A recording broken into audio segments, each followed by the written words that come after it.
Accounts के अंदर दो बेसिस चलते हैं। जो पूरी अकाउंटिंग आप लोग अकाउंट सीख रहे हैं बिजनेस में, 11th हो चाहे 12th हो चाहे ग्रेजुएशन हो, कोई भी लेवल हो, वो दो बेसिस पर चलता है। पहला कैश बेसिस, दूसरा accrual basis. Accrual basis company act के अकॉर्डिंग चलता है। अगर आपसे एक नंबर के ऑब्जेक्टिव में पूछे कि कंपनी एक्ट के अकॉर्डिंग अकाउंट्स में, बिजनेस में कौन सा बेसिस चलता है, तो वो एक्रूअल बेसिस चलता है। प्रेफरेंस हमेशा एक्रूअल को मिलती है। क्या मतलब है एक्रूअल बेसिस का? देखो, सपोज करो मैंने किसी को 10,000 रुपए का सामान बेचा, 10,000 रुपए का माल बेचा, ठीक है। अब सामने वाले ने मेरे को जो पैसा दिया वो 6,000 रुपए दिए। कितने रुपए दिए?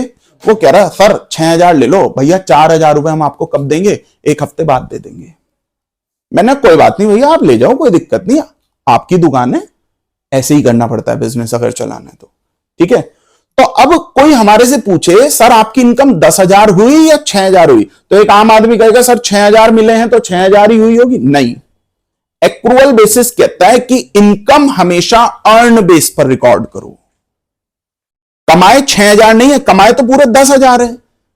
हमने तो माल तो स्टॉक तो कितने का सेल किया? 10,000 का, पर पैसा कितना आया? 6,000। तो इनकम तो 10,000 हुई, भले ही मिले 6,000 है तो 4,000 भी तो हमें मिलेंगे, अब नहीं मिलेंगे, बाद में मिलेंगे। तो वो जो रुकी हुई इनकम है वो हमारी एसेट की तरह ट्रीट होती है, जिसको हम बोलते हैं एक्रूअल इनकम, एक्रूड इनकम। वो एक्रूअल बेसिस के अकॉर्डिंग चलती है, एक्रूड इनकम। पहले बताइए, यहां तक बात क्लियर हुई? उसके बाद सेम केस है पेमेंट करने के टाइम पर। हमने किसी को 50,000 रुपए देना था, हमने 50,000 में उसको कितना पे करा? मैंने भाई 40,000 रुपए ले लो लाला जी, 10,000 रुपए हम आपको कब देंगे? अगली बार दे देंगे।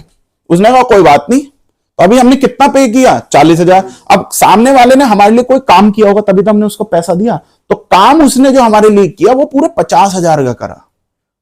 तो हमारा जो एक्सपेंस हुआ ना वो 50,000 हुआ है। ड्यू कितने से हुआ? 50, बट हमने पे कितना करा? 40,000। तो 10,000 रुपए अब नहीं देना, बाद में तो देना ही है। तो वो हमारे ऊपर क्या आ गई? लाइबिलिटी। उसी लाइबिलिटी को बोलते हैं आउटस्टैंडिंग लाइबिलिटी। तो ये एक्रूड इनकम और आउटस्टैंडिंग एक्सपेंस जो एक लाइबिलिटी, एक एसेट, ये रिप्रेजेंटेटिव पर्सनल अकाउंट होते हैं। किसका पार्ट है?